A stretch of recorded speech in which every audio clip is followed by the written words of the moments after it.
ஔவையாரோட ஒரு பாட்டு ஒன்று இருக்கு, கொடிது கொடிதுன்னு ஒரு பாட்டு. அதில் என்ன சொல்றாங்கன்னா, இருக்கிறதுலே கொடூரமான சுச்சுவேஷன் என்னன்னா, இளமை காலத்துல வறுமை தான் ரொம்ப கொடிது. அதனினும் கொடிது என்ன அப்படின்னா, முதுமையில தனிமை கொடிதுன்னு. நான் இது இருக்கிறது ரெண்டு மோசமான சுச்சுவேஷன், ரெண்டு மோசமான கேரக்டர்ஸ், அந்த கேரக்டர்ஸை மாத்திட்டேன்.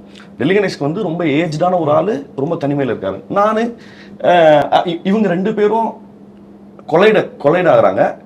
அதுவும் அவங்களோட ஒர்ஸ்டான டேல கொலைட் ஆகிறாங்க. இங்க இருந்தா கதை ஆரம்பிக்குது இப்படின்னு சொல்லி ஒரு ஒன்லைன் வித்தின் வந்து இதோட ஐடியாவே என்னன்னா, இது ஃபெஸ்டிவலுக்கும் எடுக்கல, ஒன்றும் எடுக்கல. ஆக்சுவலாக எக்ஸ்ட்ராடனரி ஐடியா, அது ஐடியா இப்படி வந்தது தான். அப்போ என் ஃப்ரெண்டோட அண்ணா வந்து என்ன சொன்னார்னா, இது நல்லா இருக்குடா, இது பண்ணுறியா அப்படின்னு சொன்னார். அப்புறம் எல்லாருமே கை கடக்கமாக இருந்தது தான். சினிமோட்டோகிராஃபர் வந்து எங்கள் ஃப்ரெண்டு எல்லாருமே என் கூட படித்தவங்க தான் நடித்தது, எல்லாம் முடிச்சிட்டோம். இப்போ இது ஐடியாவே வந்து நம்மளுக்கு எழுதின கதையை எடுக்க வருதான்றதுக்காக ஒரு டெஸ்ட், அவ்வளோதான்.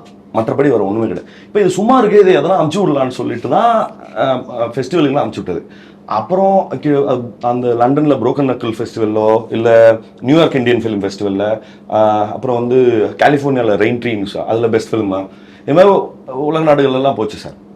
அப்புறம் நான் என்னன்னா, ஒரு லெவலுக்கு அப்புறம் நம்ம we tend to grow like என்ன சொல்கிறது, வைசர் எவ்ரிடே இல்லை. அப்போ அது பார்க்கும்போது அது எக்ஸிக்யூஷனா இதுவெல்லாம் அப்படி ஆயிடுது. இப்போ ஒரு ஃப்ரேமை பார்த்தா கூட அது ரீல்ஸாலாம் அனுப்புவாங்க, ப்ரோ நைஸ் அப்படி அது இது வந்து நான் ஏதோ ஹியூமிலிட்டியாக சொல்கிறதா இல்லை, எனக்கு அது பார்க்க வரமாட்டேங்குது. நான் அவ்வளோ அபத்தமாக அப்படி இருக்கு.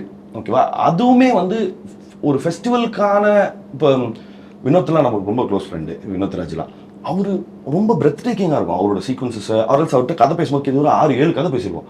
அவர் சொல்கிற கதையெல்லாம் ரொம்ப பயங்கர பிரெத் டேக்கிங்காக இருக்குது. நம்ம இப்போ இதெல்லாம் கேட்டுட்டு நம்ம திருப்பி அங்கே போய் பார்த்தா எப்படி இருக்கலாம், அதனால தான். ஸோ அதனால அது எவ்வளோ அளவுக்கு மறைக்கப்பட்டிருக்கோ அவ்வளோ நல்லதுன்னு நினைக்கிறேன். இல்லை மறைச்சு வச்சாலும் வெளியே வந்து வராத அளவுக்கு நான் பார்த்துக்கிறேன். அந்த எமோஷன் ஒர்க் ஆயிடுச்சு அதனால.